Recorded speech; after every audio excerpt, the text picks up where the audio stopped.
thank you very, very much, Joe and Dave, for inviting me here tonight. It's extremely kind of you. It's a chance for me to visit Colorado for the first time ever and enjoy your unpredictable weather and your unpredictable politics. Thanks especially to all of you for coming out tonight to listen to what I have to say. As Dave said just now, my original commission was to speak to you tonight about foreign policy and the midterm elections. And I did sort of have my pencil poised throughout the midterms to note down all the foreign policy issues that came up. And really none of them did. There was a little bit of China bashing, which I think is a feature of most elections these days, but that was about it. The United States, you might have thought, was not fighting two quite complex counterinsurgency wars while the election campaign was going on in Afghanistan and Iraq. But this was an election dominated by economics, and that's not really surprising at a time of such economic distress when perhaps 25 million Americans are out of work. In the exit polls, a mere 8% of voters, fewer than 1 in 10, said that the war in Afghanistan was their main concern. Of course, come 2012, that number might be very different, but the foreign policy and Afghanistan were not the main thing on voters' minds this time round. So what I propose to do instead this evening is something different. I intend to use the midterms to set the scene, but then I'm going to take a step back from the immediate news and discuss a broader question, the question of American power in the world. And in particular, I hope you'll allow me, as someone from Britain, to be the bringer of what I think is good news, because I want to suggest that the widespread notion which you nowadays come across over and again, both here and overseas, that American power is in steep decline, is hugely exaggerated and wrong. I want to persuade you that this country is not only still the sole superpower, but that it will continue to be so well into the future. It is, and will continue to be, the only country capable of taking the lead in solving many global and regional problems, be they halting nuclear proliferation or containing or resolving regional conflicts such as the one in the Middle East. And so far as I can tell, no other country and no other alliance of countries looks remotely ready to take America's place. First, though, let me get the midterms out of the way. It's true that foreign policy didn't have much impact on the midterms, but I have to say that the midterms are going to have considerable impact on foreign policy. Foreign governments closely watch what happens in Washington, and when they see a president whose authority is wounded at home, they adjust their behavior accordingly. Some will be pleased by what they saw in the midterms, and some will be disappointed. Here are some obvious examples. With a reduced majority in the Senate, Mr. Obama may no longer be able to deliver on important overseas treaty commitments that he's made. The main one being ratification of the new START nuclear disarmament treaty with Russia, which the two countries signed last April. And if that happens, one of the main foreign policy achievements of this administration, the so-called reset in relations with Russia, could well be put into jeopardy. I noticed just before coming here tonight that Senator Kyle, who is really making the decision for the Republicans on whether to support ratification of the treaty during the coming lame duck session, has indicated that the Republicans will not support ratifying the treaty, at least during the lame duck, which means that your president flies off at the end of this week to summits in Europe, including a meeting with the Russian president, without being able to promise that he can fulfill the promise that he made to ratify the START treaty. Another result of the midterms is that governments around the world to which America has been applying pressure of one sort or another may now feel that they are off the hook if they come to the conclusion that President Obama will not be elected for a second term. A good example of this, I think, is in the Middle East. I wouldn't be at all surprised if the Israeli Prime Minister, Bibi Netanyahu, would be secretly quite pleased if Mr. Obama failed to win re-election. It may be a coincidence, but almost immediately after the results were in, Mr. Netanyahu started to ramp up his criticisms of American calls for a settlement freeze in the West Bank.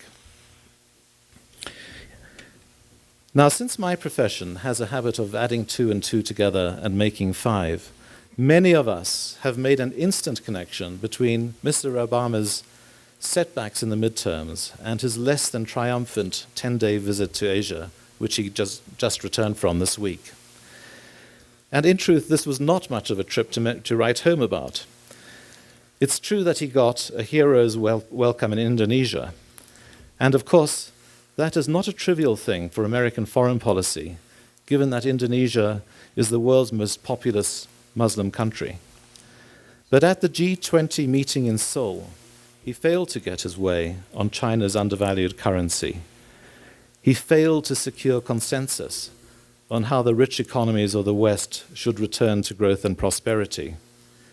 He failed even to finalize a long-awaited free trade agreement with South Korea, even though South Korea is one of America's closest allies and depends utterly on this country for its defense against the North. And yet I'm not sure that any of those particular failures actually have anything to do with the midterms. The outcome might well have been identical, even if the Democrats had not lost control of the House.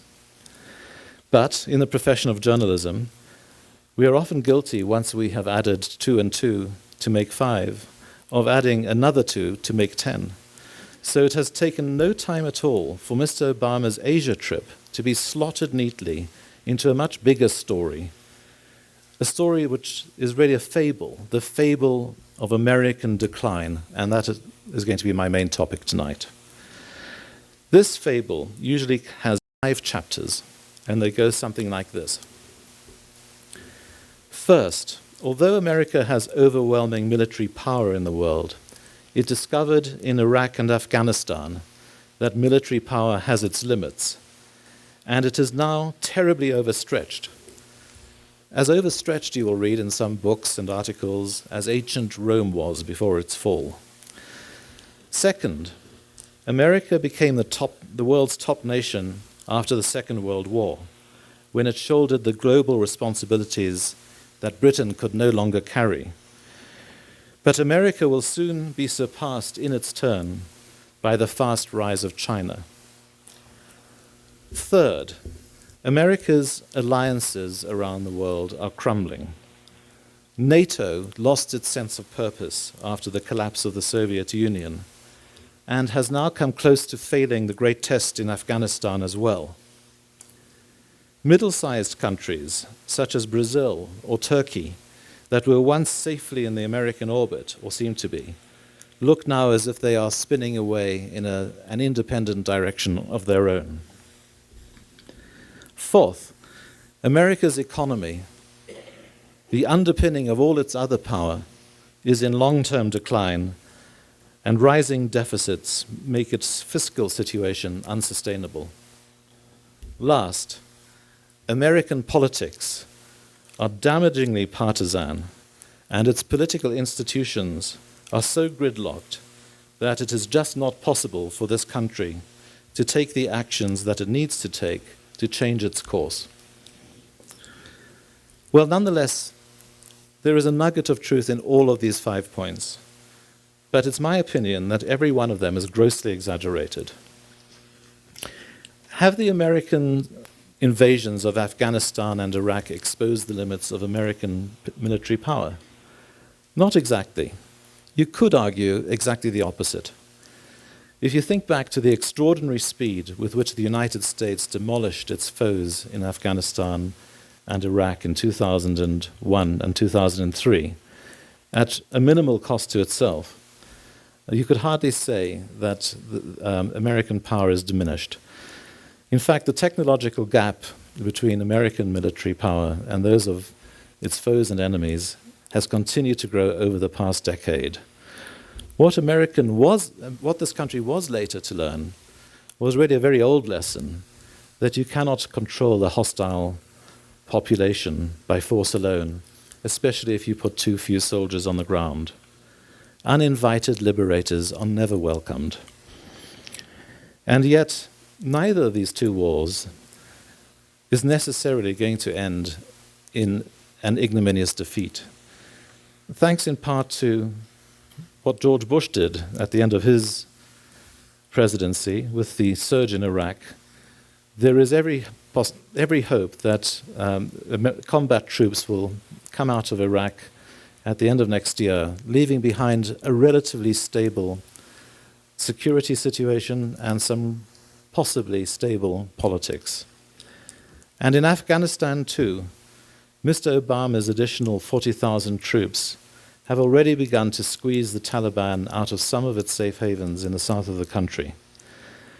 It's not going to be a war that ends in a tidy victory of any sort for the United States and its allies.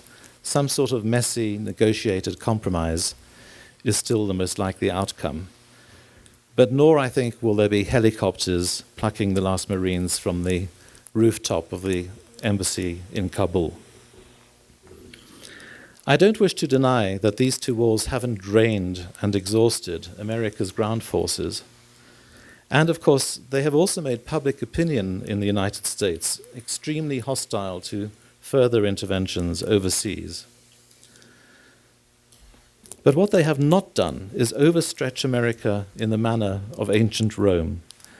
Indeed, when you think about it, it is a remarkable testimony to the power of the United States that this country has sustained two very complex wars in remote and hostile countries for almost a decade with no recourse to the draft. More surprising still, although the United States at present spends roughly the same amount of money on defense as all the countries in the rest of the world put together, your defense spending as a share of GDP is low by historical standards. That is not overstretch.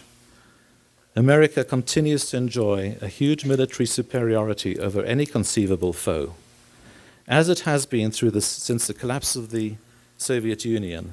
It is the only country in the world capable of delivering decisive force very fast to any point on the globe. And that is still, like it or not, a terrific asset in the world power stakes. Now, the second item, the second chapter in my fable of American decline is the rise of China. This is absolutely no illusion. China is rising extremely fast, as you all know. It already has the world's biggest foreign currency reserves. It is the world's biggest exporter, largest producer of steel, biggest trading partner of other emerging economies, such as India and Brazil.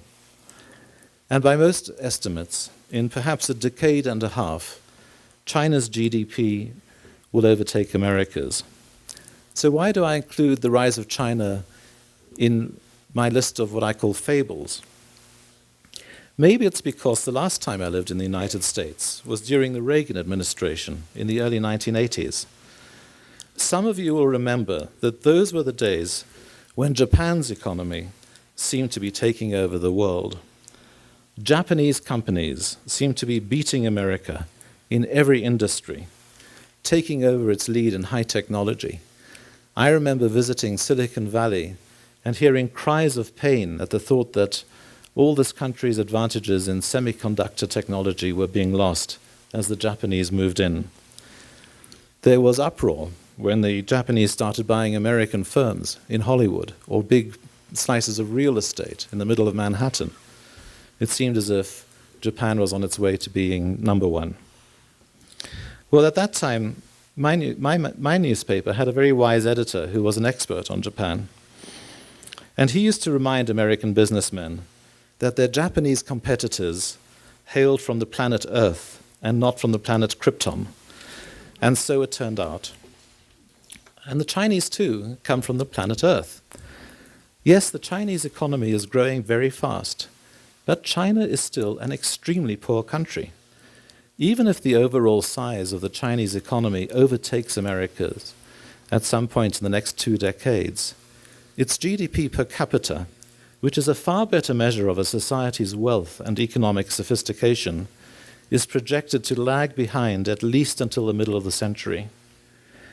And it is very far from being all plain sailing ahead for the Chinese. The Middle Kingdom has enormous problems. A few years ago, we invited the excellent Chinese ambassador to London to come in and visit us at The Economist for lunch. And she said something very memorable, I think, at that lunch. She said that China was at last on the world stage, but its back was turned to the audience. And what I think she meant was that to a large degree, China is not focused on its competition with America or with anyone else. It is focused on its own vast internal difficulties. Thanks to its one-child policy, China has an aging population and a workforce that will soon start to decline. It's trying to cope with huge inequalities which are growing in China and very unpopular with many of the Chinese people. Vast internal migration and huge disparities between urban dwellers and city dwellers. Moreover, in trying to deal with these difficulties, the Chinese leadership has to keep a wary eye over its shoulder as it struggles to maintain one-party control in a volatile, teeming society of nearly 1.5 billion people. So far, it is true, the Chinese have confounded predictions that when countries get richer, they adopt democratic politics. My excellent colleague in Beijing told me recently that it's becoming increasingly possible to imagine that when China puts a man on the moon and surpasses the output of America's economy, it will still be a one-party state that brooks absolutely no organized opposition. And yet the fact remains that China's government has to worry constantly about its political legitimacy in a way that the great democracies such as America and India do not have to worry. And speaking of India, here is another reason for Americans to stay calm about the threat some may feel from China. Asia is no monolith, as you well know. When Barack Obama said last week that the United States would support India's bid for a permanent seat on the UN Security Council, this was in part a not very subtle reminder to the Chinese that the balance of power in the world is not a matter of China versus the United States. There is also a battle for preeminence taking place within Asia itself, and it's a battle which America is ideally placed to take advantage of. India and Japan are both powerful countries and rich, but both are no less wary than the United States about the rise of China. Both countries have territorial disputes with China. To different degrees, this makes them eager to enlist the help of America to keep the neighborhood giant in check. Whenever you read about China adopting a new aggressiveness in its local disputes, as it has recently, for example, in the South China Sea, in pushing its claims there, console yourself with the thought that such behavior simply strengthens the incentive of the Indias, the Indonesias, the Japans, the South Koreas, the Australias, and the Taiwans to keep the United States firmly established in Asia as the region's indispensable power balancer. What about China's financial power? Well, it's huge. Larry Summers once asked, how long can the world's biggest borrower remain the world's biggest power? That is a very, very good question. In Britain, We still remember ruefully the crisis over Suez in 1956, when the British and the French invaded Egypt, and President Eisenhower disapproved of this action. And he forced Britain to withdraw by the simple expedient of refusing to support an IMF loan. We forgive you, by the way. It was a bad idea to invade Egypt. In theory, the Chinese could exercise something of the same sort of financial power over the United States by stopping its purchases of American debt. But as all of you in this room, I'm sure, will understand, that would be a very hard thing for China to do, because the two countries are locked in a system of financial mutual assured destruction. If China brings about a collapse in the dollar, it knows that its own dollar holdings, a cool $2.5 trillion worth, would be jeopardized as well. The third chapter of the conventional fable about American decline is that its alliances are disintegrating. NATO is unsure of its mission now that the Soviet military threat to Western Europe has disappeared. And some middle-ranking countries on whose loyalty America could once rely are showing disturbing signs of leaving the American orbit. Perhaps the best example is Turkey, held up once as a model of a pro-Western Muslim democracy, but now apparently drifting ever closer under Prime Minister Erdogan towards the Arab world and Iran. And of course, there is no denying that the Iraq War in particular lost this country friends all around the world, not just in Muslim lands, but also in much of Europe as well. And the Afghan war has meanwhile stretched the NATO alliance very thin. One by one, American allies in that fight have been withdrawing from the fray, leaving America to shoulder the main burden of combat on its own. David Cameron, my country's new Prime Minister, has announced that even the faithful British have announced that their combat troops will be out by 2014. But will NATO die? I don't think that's likely at all. At the end of this week, there is a NATO summit being held in Lisbon. And in this week's Economist, we point out that in the 20 years since the end of the Cold War, NATO's obituary has been written many, many times, so far always prematurely. Of course, it has some work to do after Afghanistan. And European voters are no longer willing to send troops out of the European theater to participate in what they see as American wars. Even the so-called warrior nations of France and Britain are slashing defense spending. Yet with 28 countries in membership, NATO now has more members than at any time before, and there are other countries queuing up to join. Even the most critical American policymakers in Washington admit that they would miss NATO if it wasn't there. And whatever its failings, most of NATO's members still see it as the cornerstone of their security and the irreplaceable bond that joins America to Europe. After 61 years, the alliance shows signs of wear and tear, but it still endures, and I think it will continue to. Furthermore, while America has strong defense alliances with Europe, Japan, South Korea, and Taiwan, together with alliances and military bases across the Middle East, no coherent alliance has emerged to oppose it. There is a thing called the Shanghai Cooperation Council that brings together Russia, China, and some Central Asian states, but this is a pretty inactive alliance. In fact, America's enemies in the world, taken together, are a pretty ramshackle and geographically dispersed lot. There is the so-called Axis of Hugo, after Venezuela's Hugo Chavez, and that consists of Bolivia, Ecuador, and Nicaragua. In the Middle East, there is something a bit more robust, I think, the self-described Axis of Resistance, comprising Iran, Syria, Hamas, and Hezbollah in Lebanon. But even this is not exactly the Warsaw Pact. Of course, I don't want to minimize or forget the real and continuing threat of terrorism, especially if terrorism's ever obtained weapons of mass destruction.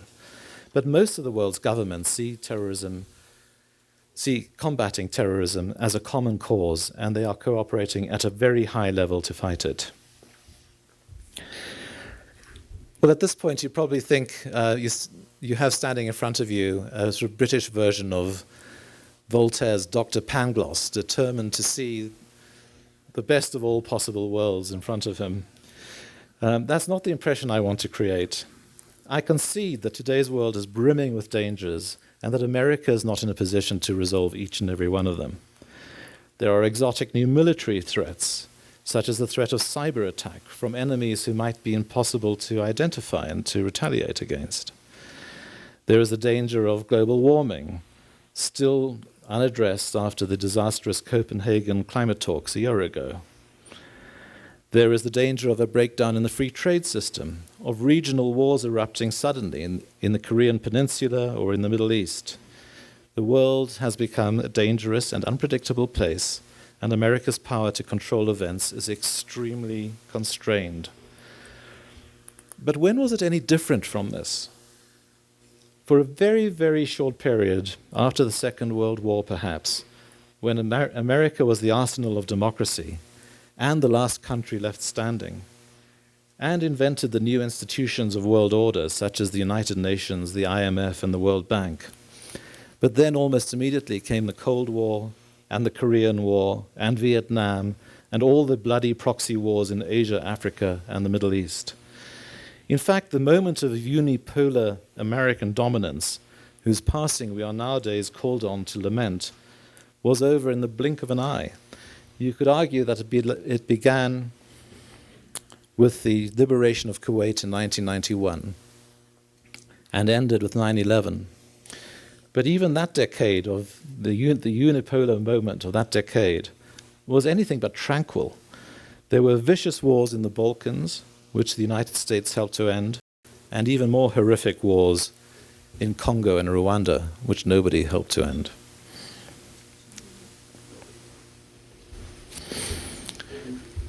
The United States has never sought to be an empire and has never fully dominated the world. And certainly no single country could dominate today's world.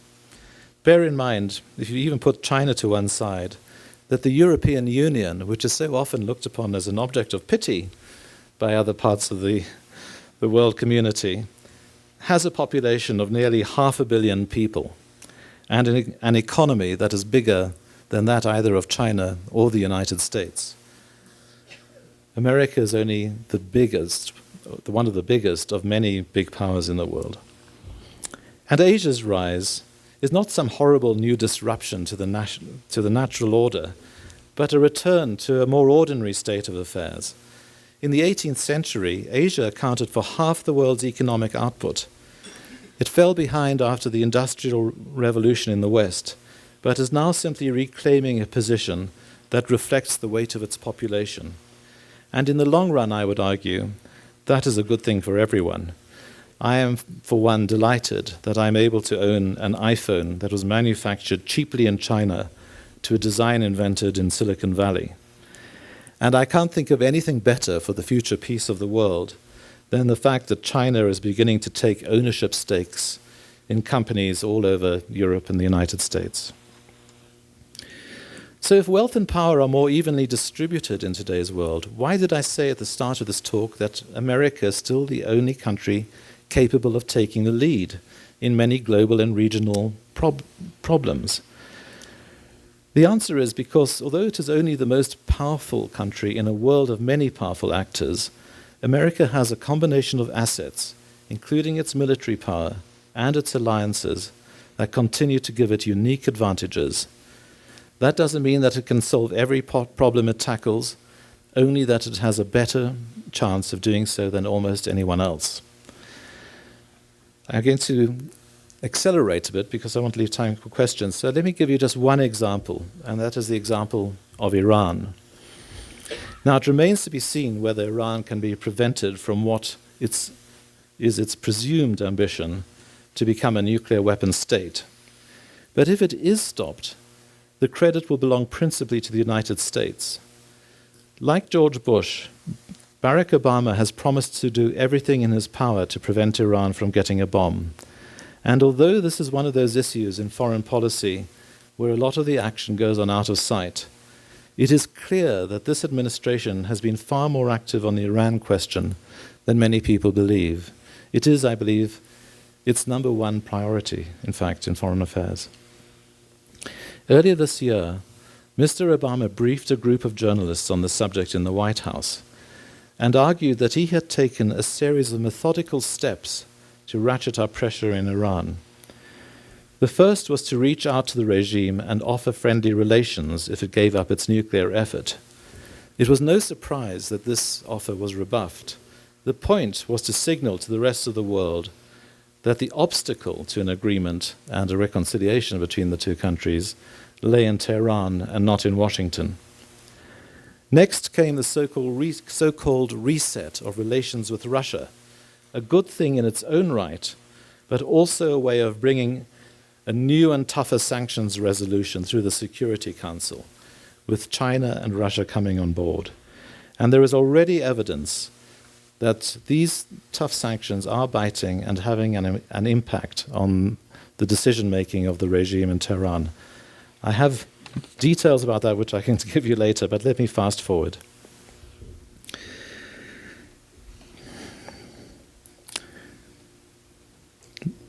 I've argued so far that there is no country or alliance of countries that stand ready to take America's place or push it off its perch. What if America isn't pushed off its perch, but just falls off? You may have noticed I've said nothing so far about the fourth and fifth items in my fable of American decline. The fourth, I remind you, was that the economy is in long-term decline and the fiscal situation unsustainable. The fifth was that American politics are so calcified and gridlocked that the country is incapable of taking the difficult decisions needed to balance its books. I don't want to dwell long on these because tonight is supposed to be focused on foreign affairs. But on the economy, let me just point out that the current IMF forecast is predicting average economic growth in the United States of about 2% a year to 2014. Not meteoric by any means, but roughly in line with the past 10 years, so not disastrous either. Productivity is also expected to rise at a healthy rate. America has a young, hard-working, and well-educated population, and it could maintain this advantage for generations if only it were willing to let more talented and educated people from all over the world who want to come and live here, come and live here. America still has a terrific innovation system based on world-beating universities and a business-friendly culture. As for gridlock, I can safely report after a year living in Washington that yes, politics in America are chronically partisan and often ugly. But no, this does not mean that America cannot address its problems. Whatever you think of the Obama administration so far, you cannot accuse the 111th Congress of failing to get things done. Apart from passing health reform, one of the biggest pieces of social legislation in American history, it was able to mobilize $1 trillion or so on stimulus spending and hundreds of billions more to stabilize the financial system and prevent the collapse of the auto industry. You can approve of this or you can disapprove of it, but you can't call it gridlock. And if you happen to disapprove, then you have just had an unparalleled example of the power that your political system gives voters to check the ambitions of a government which they consider excessive. As for the deficit, of course, at some point it has to be challenged. That goes without saying. But at least thanks to the Simpson-Bowles bipartisan deficit commission, you all have in front of you a sort of roadmap that enables you to start the discussion on how those decisions can be made. Let me wind up by just saying that it's natural that a lot of Americans don't feel very good about the country at the moment. A high percentage say in opinion polls that the country is on the wrong path. This is to be expected in the aftermath of a deep recession. But Joe Nye of Harvard University said something recently that Charles Dickens once said of the United States. If its individual citizens to a man are to be believed, America is always depressed, and always is stagnated, and always is at an alarming crisis, and never was otherwise. So let me finish up by repeating the advice to America of a friend of mine, another journalist, British journalist, Gideon Rachman, who stole the slogan from the Second World War, "Keep calm and carry on."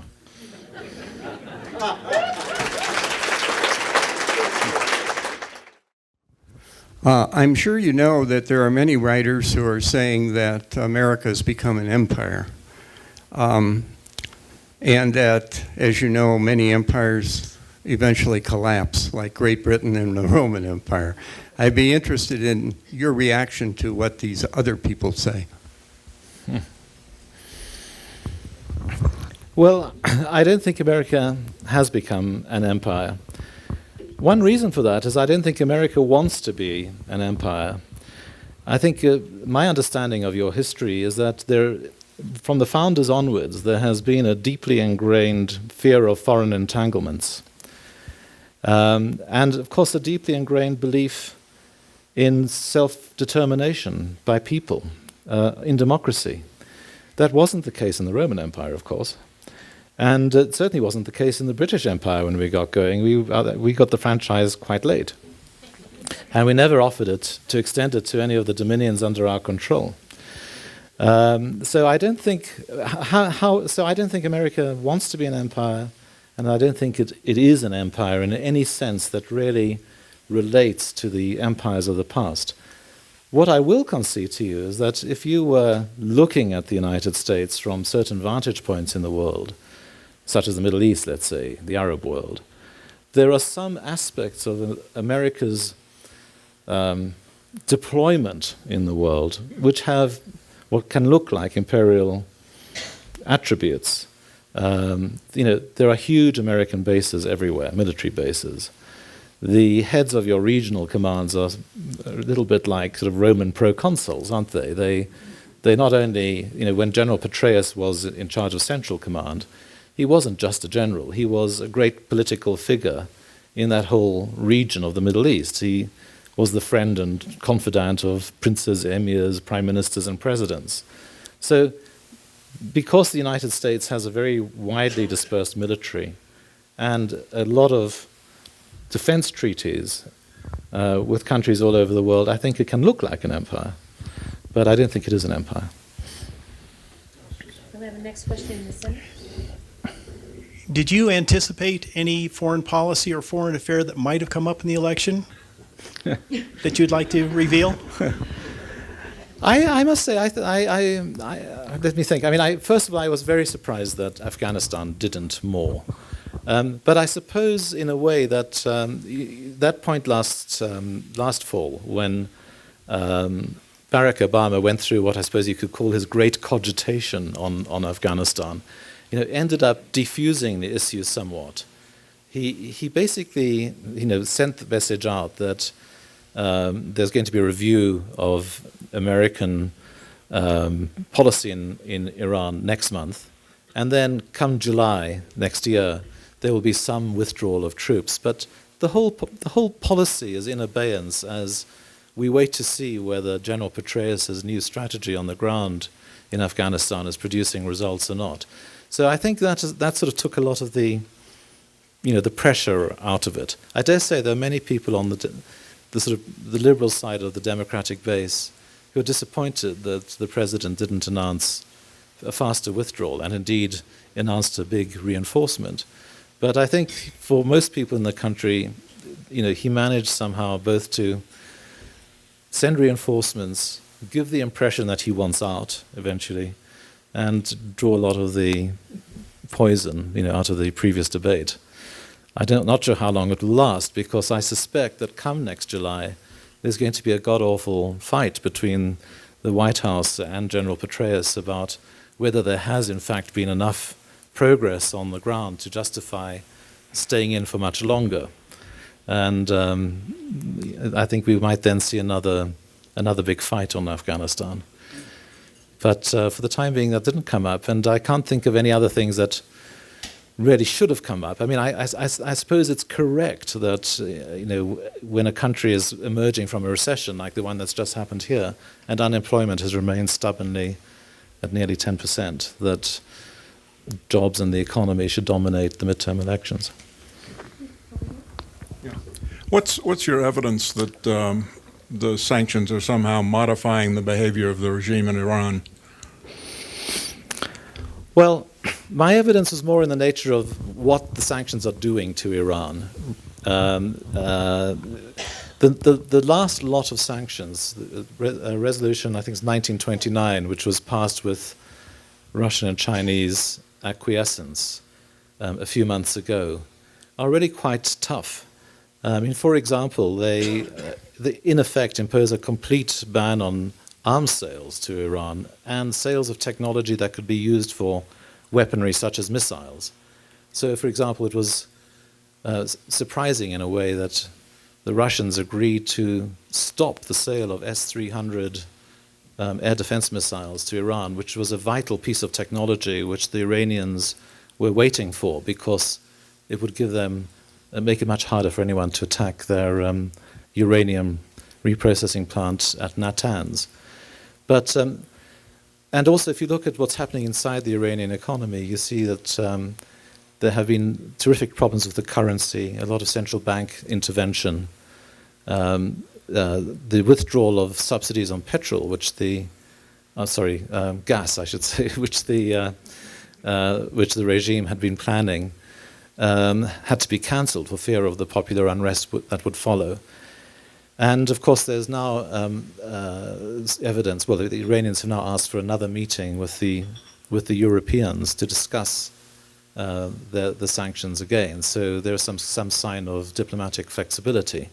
So, if you ask me, no sanctions will ever discourage the Iranians from pursuing nuclear weapons, because they think it makes sense for them in the long run. And I don't think the administration believes that they can change the Iranians' mind on this.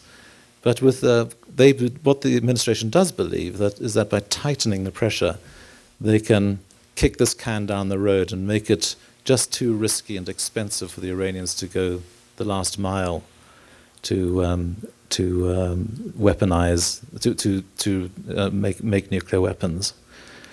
And of course, the other thing that's encouraging on this front is that the enrichment program in Iran seems to have slowed down a lot. The Iranians were expecting to bring on stream a very much more sophisticated centrifuge device, but for a variety of reasons, some of which are not known to the public, which might include sabotage but might not, they haven't been able to get these machines running smoothly. So they're using a very, very old-fashioned kind of centrifuge to enrich uranium at Natanz, going very slowly. So there seems to be much more time in the system for the outside world to decide what to do about Iran. Yes, could you explain a bit about our close relationship with Israel and how it does impact our relations with the Muslim world?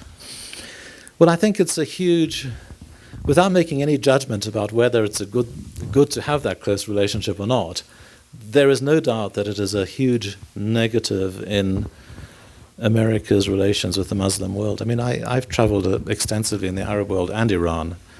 It is the issue that comes up all the time when you discuss the United States.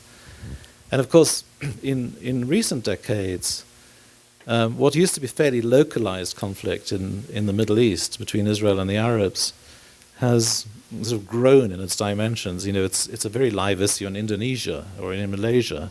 Muslim countries very far from the scene of the action.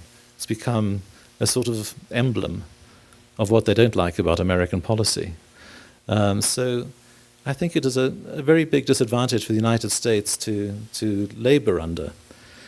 And clearly, President Obama, who came into office wanting to rehabilitate American relations with the Muslim world sees that this is, one of the real difficulties that must be overcome if America and the Muslim world are to have better relations, which is why I think he's made a sort of gallant, but actually often not very deft, effort to kick the peace process back into life. I'm not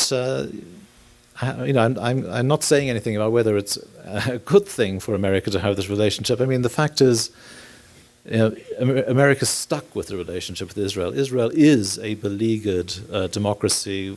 It's popular in the United States. It has real issues to resolve.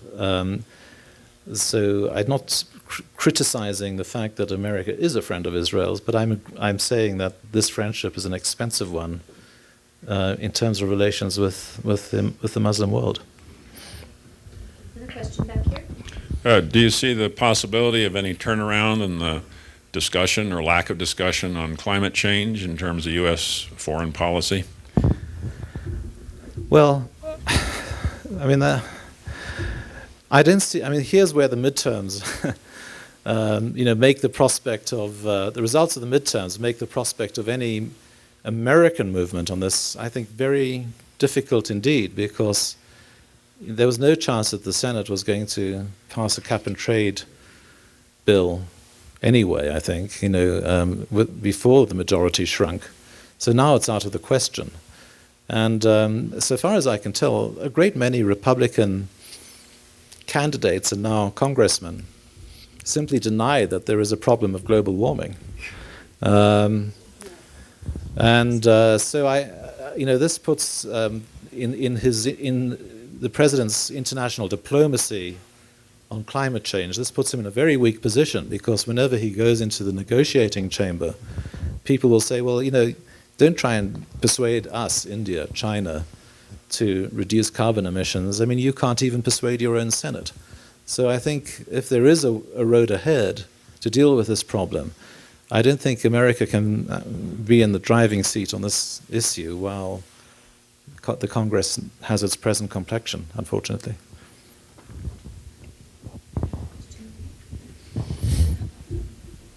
Okay. Looking around the whole bunch, apparently there are a lot of people here that are on Social Security.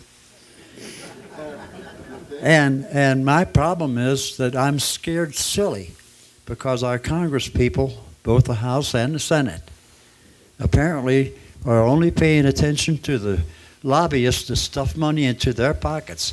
They don't seem to hear anything from the citizens of the nation. Well, That's it. My question is, how would we get the attention of our the people that we elect? Yeah. Well, I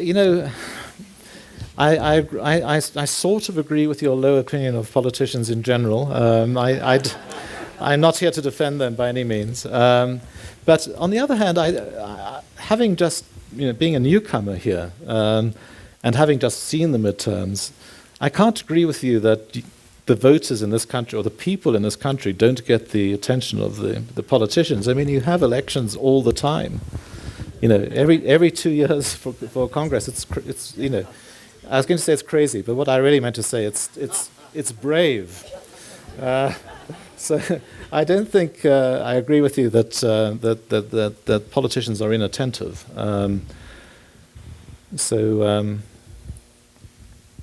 I mean, what do you want your representatives to do about Social Security? To pay attention to the voters. Right. There are about, I don't know how many million people are on Social Security. I've never seen any figures on that. No. I'd say at least 15 or 20 million people that are on Social Security. If they would pass laws eliminating Social Security, a lot of us would be in big trouble. Right. But no, is anyone proposing to do that? I don't think so. We put that money into the fund. Right. Okay. We have one last question back here. Okay. Well, go ahead. All right. Do you think that our economical problems should be outweighed by our foreign policy problems, or do you think that the foreign policy should have greater impact on like what we're dealing with, like as in should it have a higher priority than our economical interests, and why? Yeah, no, that's a great question. I suppose the answer slightly depends on when you're asking the question. You know, let's say, for example, you were asking the question when, I don't know, the Japanese had just bombed Pearl Harbor. Well, then, you know, you don't ask, you know, what takes precedence, you know, the economy or foreign policy or defense, because it's obvious that at a time like that, you know, defense takes priority. But I think the real answer to your question is something that, again, President Obama has been talking about a lot recently, which is that this foreign policy and power in the world, at the end of the day, rests on a strong economy at home. And it's really the great strength and vitality of the American economy that turned this country into a world power. And if in the long run it looks as if the economy is shrinking and declining, then there's no doubt that American power will become hollowed out, and that you know, the United States will no longer be able to project its interests and power around the world. So at the end of the day, you know, a strong growing economy at home is probably the most important thing.